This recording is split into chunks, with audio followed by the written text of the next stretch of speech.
The joy of project-based learning is taking what we know about how children learn best and using that in our classrooms. We know that students learn best by doing hands-on activities.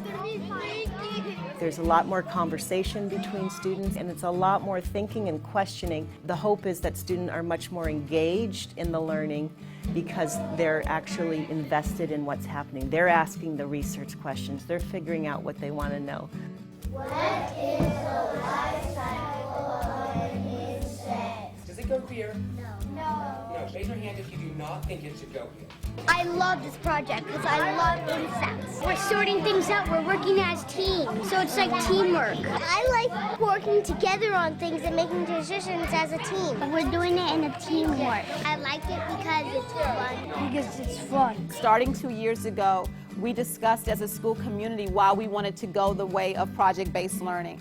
And our rationale, our thought behind it was that we wanted the curriculum to have meaning for our boys and girls. We wanted them to think, I'm learning this because.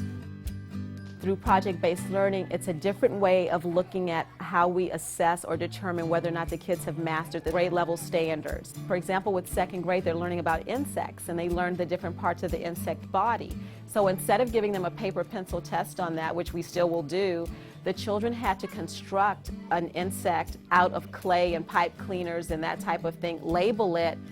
And what is a more authentic way to really make sure that kids digested that knowledge than by them taking their hands, constructing something, creating something that demonstrates their learning.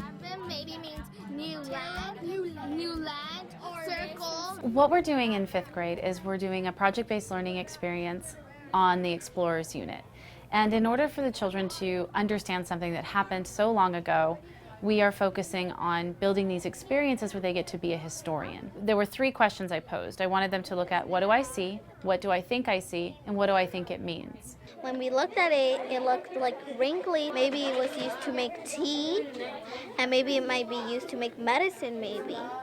Looking at it closely, observing it, allows them to start to gain some clues about what they think it is. And then once they think they know what it is, then they can think about why it's important. They can start to deduce those things on their own rather than just reading about them in a book. How do you even know what to say if It's so important that the kids participate in learning activities as opposed to memorizing facts. When you're given a lot of facts to learn, you forget them the day after the test. we're supposed to find out which date goes with which map. And we gotta put it from oldest to newest. We have to put them in chronological order. When you have had to apply the learning, when you've had to use it in the context of research, you hold on to that for much longer than it had you memorize a couple of facts. We're using our knowledge that we know and using our brain to figure out the answers. Here it's like a mystery. You're solving a mystery. And you're like, what's gonna happen next? Florida! So exciting. Where? It used to be that students would learn a finite amount of information. That's not true anymore. In this world, you are not going to be in one job for the rest of your life. And so you're going to constantly have to relearn and rethink.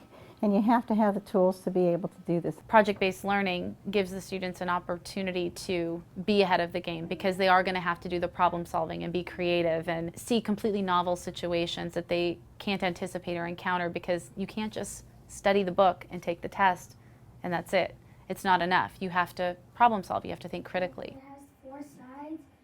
What we want them to be able to do is have those 21st century skills and dispositions that allow them to be successful in the real world. We've asked students to talk with their parents about their culture, and we gave them a box that they had to take home and place 5 to 10 items that represent their culture. Together we shared what we thought our own culture was, and then we decided that we needed to sort them out so we could figure out what may be different or what may be the same. We sorted them and we placed them on a bulletin board together so we can visually see what we thought culture is. I do like what we're seeing. It's brought excitement regarding their own culture, and then the fact that they get to share their own life has been part of the enthusiasm that's brought this learning experience to our classroom. I'm going to give you a little plate. I want you to put the plate underneath your wood and catch whatever falls off. Oh, so he's holding his sandpaper down and rubbing it back and forth. If you have a different way, show us your different way. Show your neighbor how you changed your wood.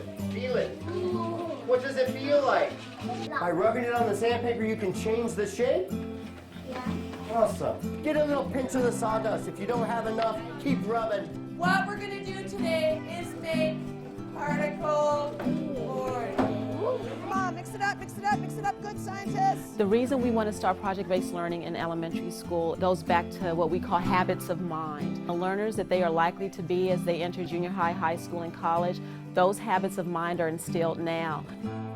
If you wait until middle school, it's much more of a struggle to instill those ways of thinking for the boys and girls. So they're not learning this when they're 12, 13 years old. This has been a part of who they are as a scholar since they were 5 years old. So they go in with a higher degree of analytical skills, critical thinking skills, of the ability to create and innovate and design. It's just who they are.